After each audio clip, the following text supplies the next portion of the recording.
I hope you can join with me in a fascinating conversation I just had with Dr. Isabel Millar, who recently defended her PhD dissertation, her doctoral dissertation, in which she applies key concepts within psychoanalysis, such as enjoyment, jouissance, to artificial intelligence, thus opening up a completely new way to think through different modes of intelligence, including artificial intelligence, through the concept of enjoyment.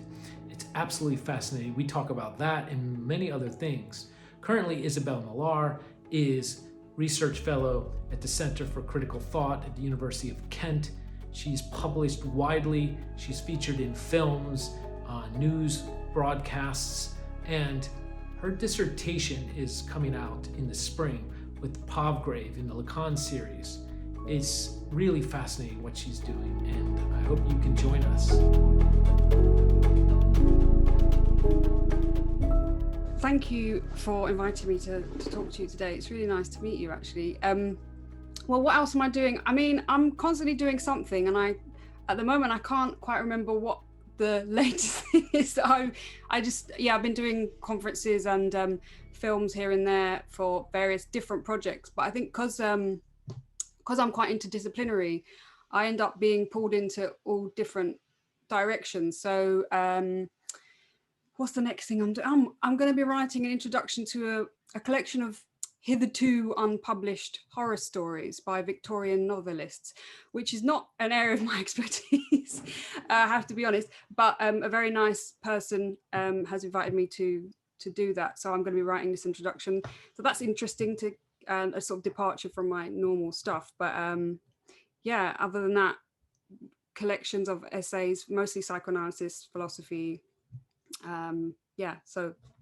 So what's the issue with horror? How did you get involved in that? And are you a horror fiction fan? No, this is a complete anomaly, actually. No, I mean, I think it's really quite a rare thing these days that people get to work in different fields, because usually when you're in academia, you get pigeonholed in if you're a philosopher, or if you're a psychoanalytic theorist, or if you're a geographer.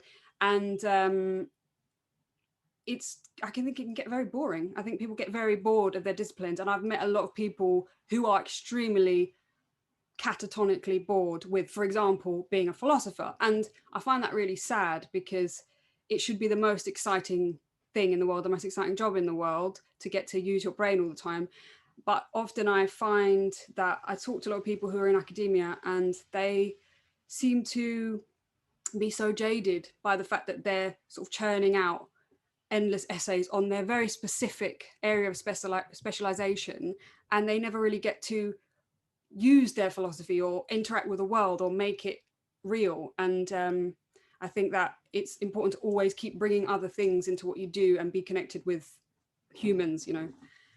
And you mentioned that you're into many disciplines, interdisciplinarity, and I think we're definitely in an age where the reallocation of disciplines is being called into question in this traditional 19th century form, let's say, where you have distinct psychology, distinct sociology, the social sciences remain separate, say, from the hard and soft sciences, or the humanities, etc. But what do you think do you find yourself in some way schizophrenic about, well, maybe that's not the right word, but disshuffled or confused sometimes about how different subjects work together when you're doing so many different interdisciplinary activities or discoveries or research? Well, I think what's crucial, having said it's great to be interdisciplinary, I think that's a very abused term, and a lot of people sort of say, oh yeah, I'm interdisciplinary, and what it means is they don't do any discipline very well. So I would say that what's really important is to have a core expertise, because unless you have a core expertise, you can't do anything well. And I would say my core is psychoanalytic theory and philosophy. So from that basis, there is where I say that I would then engage with film theory and art and Yeah. literature, etc., etc. But that's from where the base that I always come from. So yes, I'm a Lacanian, and I am a card-carrying Lacanian. I am, but I'm not dogmatic in the sense that I will endlessly bang on about Lacan and then don't accept any other, you know. Right. So yeah, I think it's really important. You have to be grounded in that sense, theoretically. Mhm. Yeah, and philosophy certainly is, and psychoanalysis, psychology are really good subjects to sort of have that, as you said, as a base from which to start doing sorties into different fields in different ways. For example, I saw a recent interview with you about AI, and you're talking about artificial intelligence. What does it mean, and so on. And I find that interesting.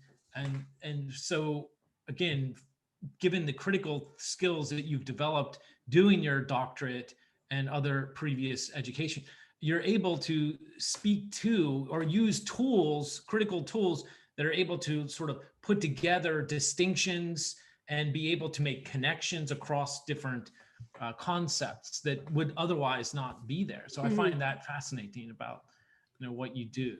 Thank you. Well, yeah, I mean, my PhD was the psychoanalysis of artificial intelligence, which is the book that is forthcoming with the Palgrave Lacan series in the new year. And my thesis is it is an approach to AI that I don't think has been done before, in the sense that it's neither taking AI as this terrifying threat, nor as this amazing utopia that we should all be welcoming, but rather taking the conceptual question of what artificial intelligence means seriously from a psychoanalytic perspective and from a philosophical perspective, in the sense of when we're talking about AI, when we're talking about intelligence, when we're talking about thought, how does this relate to questions of the subject and questions of what human intelligence is, broadly speaking, and why that the people who are at the moment most engaged with AI are not necessarily the people who are most nuanced about understanding what human intelligence is. And so the problem is that you get lots of bombastic theories about the future of AI and the singularity and this, that, and the other. And it doesn't really have any grounding in a whole history of philosophical engagements with subjectivity. And that's very striking, because it's just such a rich ground of conceptual discovery to think about how this new challenge really does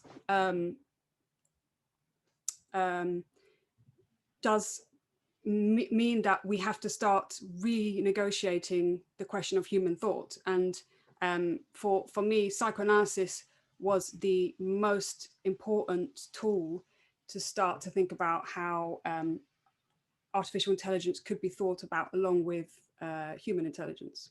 Yeah, that sounds really like kind of helping set up a discourse that, especially from the notion of the subject within the largely construed Lacanian framework. That's really interesting. I mean, I sometimes find the attention, and I don't know if you do, and I would be curious about how you would respond, but the tension between, say, the Delizian, Guattarian register of subject versus the Lacanian one. Now, Guattari kind of can kind of straddle depending on how you read them. But so if the Lacanian subject is developed through a language, let's say, right? So language becomes very fundamental to the Lacanian understanding of subjective creation, subjectivation, and so on. On the other side, the Delizian register is more like ontological desire that problematizes subjectivity. And I wonder, to what degree, how do you approach that debate? It's a huge debate within philosophy generally, and even anti-Oedipus from Deleuze and Guattari's writing. How do you approach the subject vis-a-vis that tension? I'm just curious. Yeah, no, it's a very important and difficult and complex question. I mean, when I first started my research, I was very much more Delizian actually, and I kind of I was already reading a lot of Lacan, but I gravitated more towards Lacan because I realized that there was lots of misconceptions around what the sort of contemporary Delizians perhaps that I had encountered thought about Lacanian theory. And there seemed to be this trend to imagine Lacanian theory as very much stuck in the old sort of structuralist framework, and it's all about language and it's all about the symbolic, and it doesn't really get to the questions of the body or the questions of the political questions that Deleuze allowed us to think. And so these were the sort of two major sticking points that the Deleuzians were had against Lacan. It's like, oh, you know, it's not political, it doesn't take into account real desire and real jouissance, etc., etc. Well, I quickly found out that the later Lacan is a completely different story, and that the body becomes central to Lacanian theory. And because I was lucky enough to, when I started my PhD, was sort of taught by practicing clinicians, and the sort of Lacanian theory that we got was the real deal, and the latest kind of clinical work, as well as just very intricate studying of the seminars. And so I realized I was actually just very ignorant about what I had thought Lacan was about. And so the question of the body and jouissance is really central to the later thought of Lacan, and actually is very similar to Deleuze. And as we know, Guattari is probably gets most of that stuff from Lacan too. So I would say that for me, like obviously seminar 20, once you get into the question of the grasp of sexuation and the different forms of jouissance, which becomes formalized, then it becomes a whole different exciting network to play around with, that is completely different to what often people think Lacan is. Yeah, that's great way to approach my question. A question that I myself selfishly has always struggled with. And so and for you, do you have any aspirations for clinical work? Are you thinking through, like Luce Irigaray, a friend of mine who is also a psychoanalyst, that's what she ended up doing, primarily, of course, writing. But I wonder, do you have any of those clinical aspirations? I mean, I think anyone who sort of reads Lacan or is invested in psychoanalysis will think about, is that something I want to do, and is it compatible with being a theorist? And sometimes I think, I definitely would, and I have. I began an analysis, and on the other hand, I first and foremost consider myself a theorist or philosopher rather than I'm not a clinician, and I wouldn't claim to be, but I people say, oh, you're a psychoanalyst because you study psychoanalysis. No, you're not. You're only a psychoanalyst if you have an essence and if you have a clinic, and that is a different lifestyle, and it is a different way of engaging with theory, because you are engaging with theory, but you're also engaging with real human beings who suffer. Yeah. And I think that I think it's such a big, massive, life-changing thing to be a psychoanalyst, that I don't know if I would have the time and the energy to do both things. I'm not saying it's not possible, but I think it's hard. Yeah. And what's your take on somebody like a Bruce Fink that somehow is able to straddle, really laying out in kind of an American analytical way, almost too cleanly, but very loose for the early Lacanian reader. It's helpful. What's your take on somebody like a Bruce Fink who does write these books about Lacan, Mm, but also is a practitioner? Like, he was my analyst for hmm. some couple years ago. So, what's your take on somebody like a Bruce Fink? Is it helpful? Is it actually, are there problematics built into how that functions? No, I think what you mean being a writing about Lacan Yeah, and no. I mean, certainly there needs to be and there should be analysts who write about Lacan. There are many very brilliant ones, but I mean, I think there's a difference between because when you use like Lacanian theory to do other things with, which is what I do in certainly with the work with artificial intelligence, you don't necessarily stick to the rule book. yeah, And I think that, you know, I respect psychoanalysis enough to not think that it's something that you can mess around with when it comes to the clinic. And so I think like you have to have a distinction between are you talking about serious Lacanian scholarship, but that remains connected to the question of the suffering subject in the clinic, or you don't have to say suffering, but just the subject, just a human being, I should say, or are you looking at it as a conceptual toolbox that enables us to think about all of the philosophical possibilities that Lacan laid out for us? So I think that, yeah, I think that's you can do both, but And, um, and what's your take on just moving along here? Sorry, I'm curious. What's your take on like theology and spirituality, religion, and psychoanalysis? Is are you one of those that are like, religion can really be something like what a Freud said, the infantile neurosis, a kind of look for protection, and mm. therefore, or desire a mystification? Or are you somebody who's like, I'm open to that question, or maybe even have explored it? I'm just curious about your work with philosophy, Mhm. psychoanalysis, and say transcendence, spirituality, religion.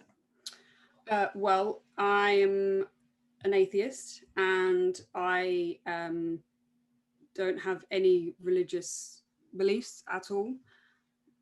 I also think that um, psychoanalysis and theology are very interlinked, but that doesn't necessarily mean that I think psychoanalysis and spirituality are, because I'm very suspicious of that term. I don't like it, I'll be honest, and I find that it covers a multitude of sins. So I think that the problem with lots of discourses on religious thought end up covering over lots of enjoyment, lots of jouissance. And what Lacan enables you to do is to analyze where the jouissance is. What's the discourse here that's being enjoyed? How are we enjoying ourselves in this religiosity or this theological engagement? That said, I don't think it means that theology isn't fascinating and shouldn't be engaged with. And I think that there are lots of very interesting uses of theology in Lacanian theory. Lorenzo Chiesa, for example, writes brilliantly, fascinatingly about it in The Not To, for example. So I think they're very interlinked, but I think that I'm suspicious, I should say, of a Yeah, blanket idea that you can just like bring in spirituality or religion and then like, oh bonk, you don't have to scrutinize it because it's my religion and I don't have to talk about it. And that's what I don't like, because I've noticed that happens often. People can have their philosophy scrutinized, their politics scrutinized, their sexuality scrutinized. But if you talk about their religion, oh, suddenly no, it's yeah, private. Why? yeah. Why is it any more? Why is someone's religion more private than my metaphysics? Do you know what I mean? That's Sure, that's the absolutely. thing. Yeah, yeah. That's great. I mean, I was early on in my doing my PhD.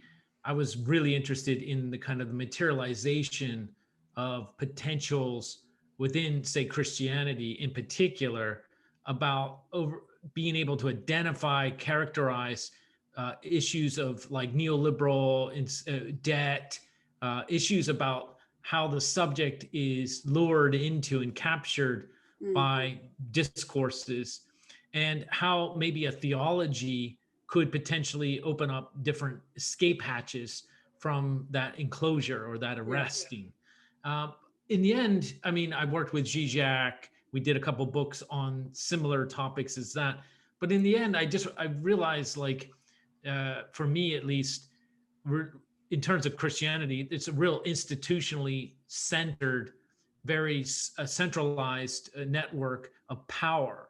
And Mhm. not that we can dismiss it all in this one quick critique, but my position was that centralization of institutional power in society, given, you know, austerity, given the marginalization more and more of the working class and so on, it becomes an institution that actually reproduces those inequalities, and therefore it's not a site for revolutionary possibility. Mhm. Something like that happened to me about 10 years ago, and Mhm. so I moved on to different things. But I'm still always curious about how psychoanalysts like yourself, theorists, deal with, or how they negotiate the question of religion. Mhm. Mhm. Yeah, it's so tricky, and I am aware that it is that people do get offended. People do find it very challenging if you say, well, no, I'm not religious, or I don't I don't think that there is a place for religion in certain areas. People find it extremely problematic. But I don't know. I think it's true that religion should be thought about closely. It shouldn't just be ignored in the sense of this uh, Richard Dawkins ridiculous sort of batting off of any Yeah. others forms of thought that aren't British empiricist rationalism, because what you end up with is well, we know what you end up with. The British universities here who don't even know what continental philosophy is, for example, because they get confused Exactly. with, say, for example, religion and I don't Yeah. know, Bataille, who Yeah, people who exactly. think that that's the same thing. It's like, well, no, it's not the same thing. But that's why it's important to engage and scrutinize these things rather than No. just yeah, write them off. Yeah, that's good. That's a good way to put it. Yeah, I always found I sat in on Dawkins lectures when I was at Oxford as an undergrad, just for a term, but I always found it kind of reductionistic, and almost it's unsavory and vulgar, the reductionism that happens Mm, there with Sam Harris, yeah. even the Ditchkins, as Terry Eagleton would call. I Mm, find Eagleton very interesting in this regard. He's much more, he can first of all swing a sentence, and he can throw concepts together that actually is really quite maybe not entertaining, but it's satisfying in ways that Dawkins and the scientists can't, mhm, aesthetically, let's say. So, but it is a question, therefore, like style, and so I hear what you're saying is, as a self-avowed atheist, as somebody who's not a new atheist in the Harris, Ditchkins, Hitchens, and Dawkins sense. mm. It, so it sounds to me like you're still open to understanding, but not maybe with buying into transcendence, in terms of how Christianity or other religions might bring that through as a salvation mechanism to overcome our own problems. Uh, Something like yeah, I mean, I think that also with Lacan, he's so takes any kind of enjoyment out of that idea anyway, because you immediately can see where um, where the fantasy is. It's there's a lot of there's we're just awash with fantasy all the time, and that's okay. But also, what's important to remember is that for Lacan, even though I can't speak for him from the dead, but he would say he was an atheist, I imagine, but at the same time he'd say, but God is unconscious, because the Master's Discourse is religious anyway. So even if I say that I'm an atheist, actually, it's very difficult to actually say that you're an atheist, because you're always going to be engaging with this imaginary other. So it's impossible, even if in your actual interactions in the world you go around calling yourself atheist, there is a way in which the structure of your discourse will always be theological. But I think therefore it's a political and an ethical question to say whether or not you believe in God. It's not necessarily a metaphysical question. Once you go through Lacan, it's like, well, yes, it's impossible to escape the fact that the other exists, but then we realize, well, it doesn't really exist, but even so, it still structures our interactions in the world. And that's well said. Oh my gosh, that's really well said. I like how you framed that very much. Yeah, and I think that you can definitely you see that with, for example, all of the sort of Dawkins discourse and stuff, as you know, the discourse of science is for them a structuring discourse which allows them to interact with the world. And of course, for Lacan, like, you know, you have the true science for him is the hysterics discourse, which is a discourse that never really gets to the truth, because you're always asking for something else, and somebody can give you an answer, but then you'll say, no, that's not it. So real science, you know, theoretical physics, where you're asking questions that you constantly will be modified as time goes on, is the hysterics discourse, which is different from the discourse of science in the sense that, for example, Richard Dawkins may understand it as this ultimate end to the world that tells him how he should interact with, you know, society, which is a different way of looking at it. Yeah, it's almost as if the hubris foundations, epistemological foundations, on which some reified versions of the Enlightenment back in, you know, the 17th century, it's still Dawkins is still committed to that certitude.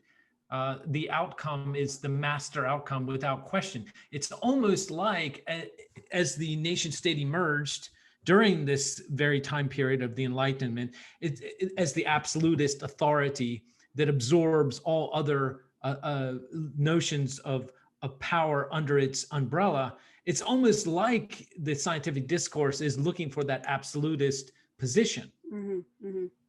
Absolutely. Yeah, I like how you framed that. That's very good. And so, what's next then for you? What's the title, first of all, of your PhD dissertation, and what's next? Well, it's The Psychoanalysis of Artificial Intelligence was the title, and that is the title of the book as well. That is, I mean, it's pretty much exactly the thesis is sort of being published as is, more or less. So it's I don't know, because depending on how the book is received, I don't know what different doors open depending on, you know, it's hard to tell as well with the pandemic what kind of world we're going to have. I don't know. Yeah, but certainly the notion of AI is really more, I think, even more front and center than it was previously in a number of ways. I'll give you an example what I think about why AI in light of the pandemic becomes more important. Well, first, a lot of companies, CEOs are implementing AI during this time when everyone's working at home, but they're able to then sort of figure out ways of displacing work, human labor power through AI initiatives and technologies, such that you'll never return back to work again if what you were doing was kind of more manual labor, or even more higher level intellectual labor. So AI is definitely going to be crucial. But whether that, I mean, you wrote obviously your PhD thesis or dissertation before the pandemic. So I wonder if there's going to be that threshold moment. Oh, well, this is clearly written before COVID as opposed to after. I wonder if they will have marks. I don't think it would have made much difference, to be honest, because well, the thesis doesn't really, in a sense, it, you know, yeah, it's about AI, but it's about AI in the sense that it's about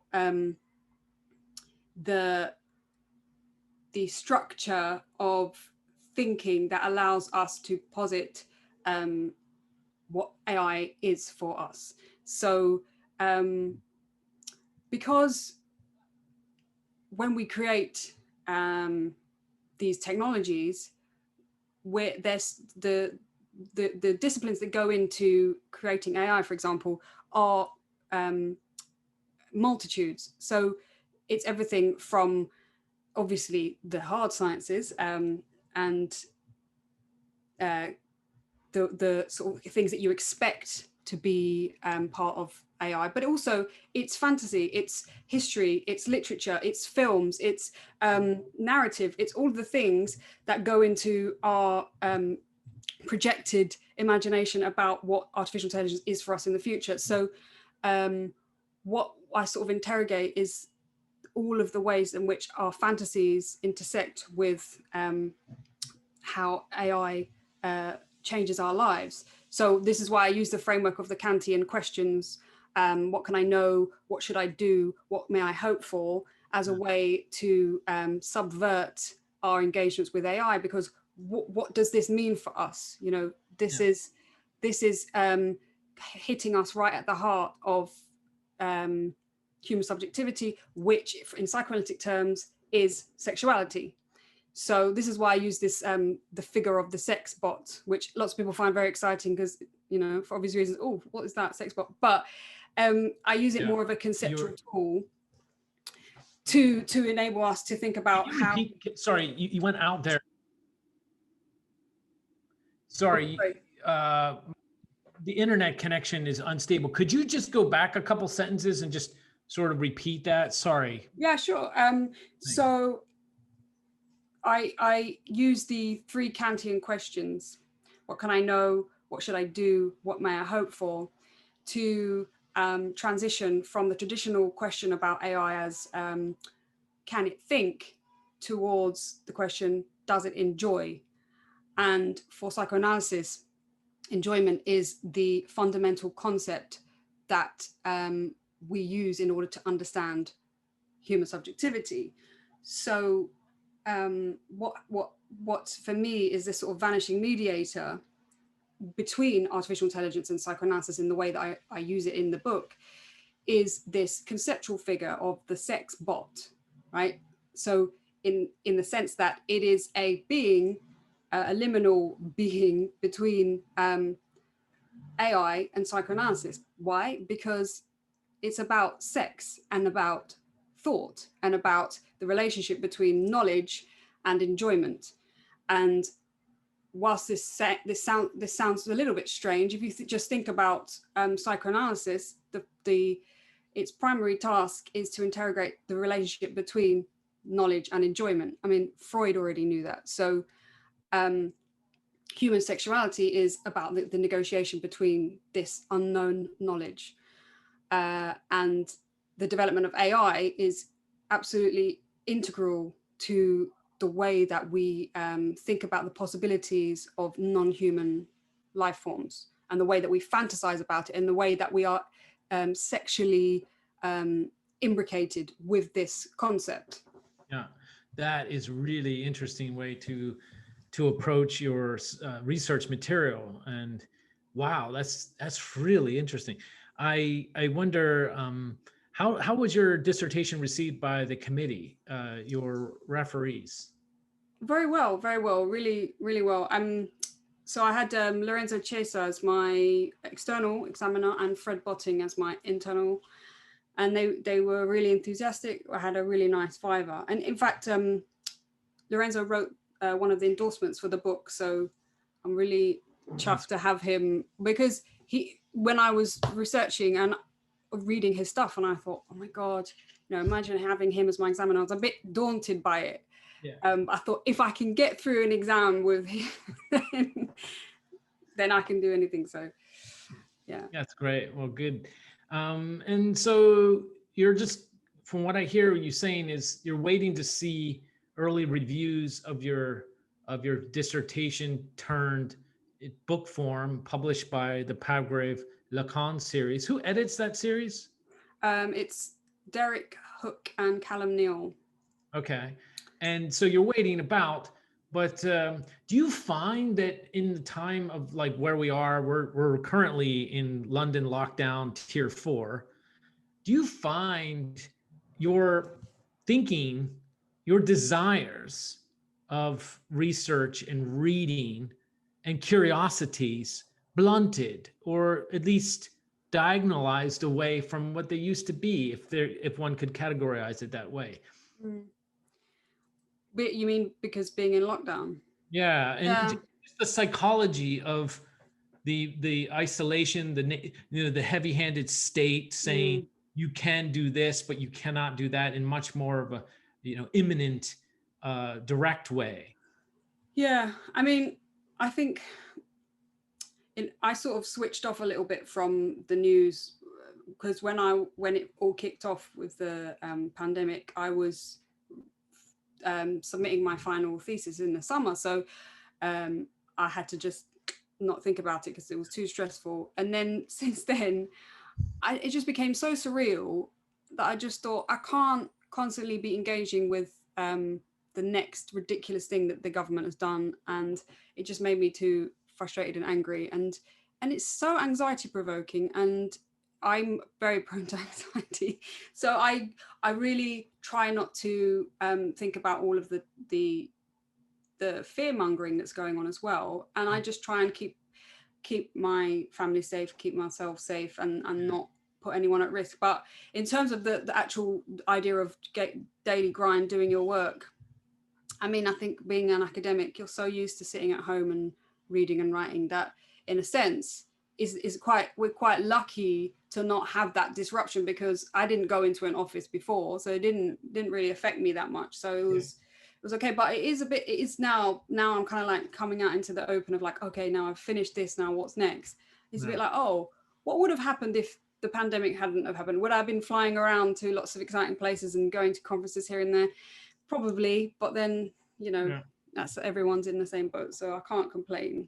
And you have a cat in your flat or in your house. Yeah, we just what's your cat's name? You and your partner just got a cat recently. Yeah. So the cat is called Boethius Manlius, because Boethius was a pre-Socratic philosopher, and he wrote the Consolations of Philosophy. And so, little kitten, pandemic, consolation, so it seemed the obvious choice. And I had to have a pretentious name, because I like it. Absolutely. And I hope that you and your partner and your cat and other creatures that may be about are okay. And I really appreciate you opening up a window into your research. Thank you. And it sounds really promising and exciting, and so I appreciate you taking the time.